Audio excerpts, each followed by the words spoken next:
Have you ever thought to yourself, wow, I just really suck at dating because I keep choosing the wrong people to date? Well, it's not that you're failing because you're choosing the wrong people. It's actually because you don't know when to stop choosing. For example, if you decide to choose too early, like let's say 18, you are more than likely just settling. But if you decide to wait until you're 40 years old, it's probably too late and you've probably missed your best option. But there is a mathematical solution to solve this, and it's called the 37 rule. In the mid 20th century, as capitalism started to expand more and more from the traditional warehouse and industrial plants that most people were able to do due to the low barriers of entry, and as they transitioned into the more white collar jobs that most of us know about today, those white collar jobs required higher standards, education, and degrees. And with these higher standards and requirements, a problem started to arise when it came to hiring individuals. Businesses, academia, and the government were all trying to create a better decision-making process for uncertainty, and better methods were needed to establish resource location, military logistics, and hiring. Something was needed to give them more confidence in their decisions and not leave them wondering if they made the right decision 5 years from now. And so the first formulation of this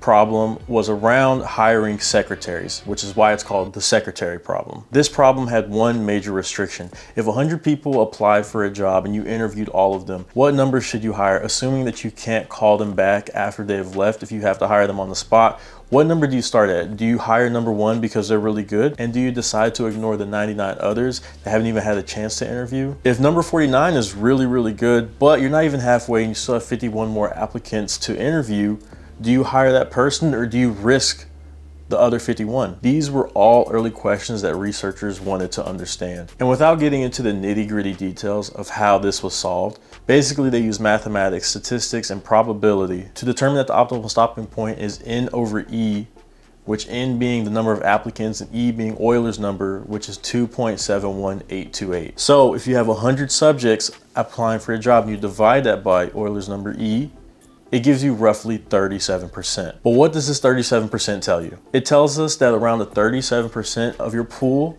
you should switch from search mode to selection mode. So if you were to have 100 applicants, after applicant number 37 is when you would decide to pick who you want to choose. And the first 37, you would simply be taking notes and understanding your criteria better. Maybe number 4 is really good at communicating but has terrible time management skills. And maybe number 23 has all of the skill sets you're looking for, but they have anger issues that you see is going to be a problem in the future. So you would observe these 37 applicants and decide which one is your favorite. For this example, let's say number 17 is your example. Once you've spoken to the 37th applicant, then you will start to choose and you'll weigh all of them against number 17. So anyone that is equivalent or better than number 17, you'll hire them right on the spot. That could be as soon as number 38, or it could take as long as number 98.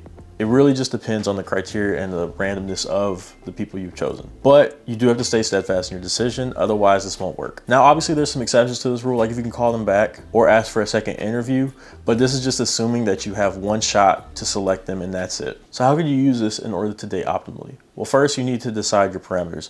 Let's say, for an example, you want to be married by 32, and you would ideally like to have known your spouse for 2 to 3 years plus a year of engagement on top of that. So let's say you'd officially like to be settled down and dating the person you're going to marry by 28, and you start actually dating around age 20. So you have roughly 8 years to figure out who you're going to marry, which using the 37 rule leaves you about 3 years to be in the searching phase and then 5 years to be in the selection phase. Now, it's important to understand that all these numbers can be adjusted based on your timeline and where you are in your life. But this is just a rough example to give you an idea. There's also a few requirements that are needed this to work, so you need to keep this in mind. The first one being that there needs to be mutual attraction between you and these partners. And they need to like you as much as you like them. It can't just be a one-way street. You also need to be open and communicate where you are at in your life around this process. Obviously, don't say, hey, I'm in the searching phase, so don't get your hopes up. But if you're serious about dating around with other people, make sure you explain that to them. But it also needs to be understood that all these relationships cannot be casual. There is a completely different dynamic when you've dated someone for a couple of months and a few different dates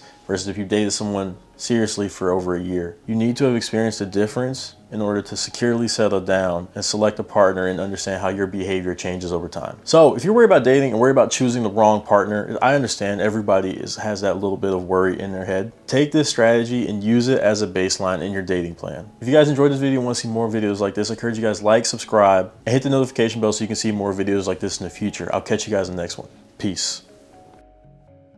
Also, one last thing before I go. Every dating relationship and experience is going to be slightly different, which means that some of the experiences you're going to have when you date somebody, you're not going to be able to go back and reach out to them and date them again. However, there are some circumstances where you will be able to date the person that you maybe weren't in the right mindset for. There's plenty of stories of people I know personally and that I've seen on the internet everywhere where two people were dating and then they broke up and then they eventually found their way back to each other. So just because you found that perfect person while you're out searching, that doesn't mean you can't end up together back at the end.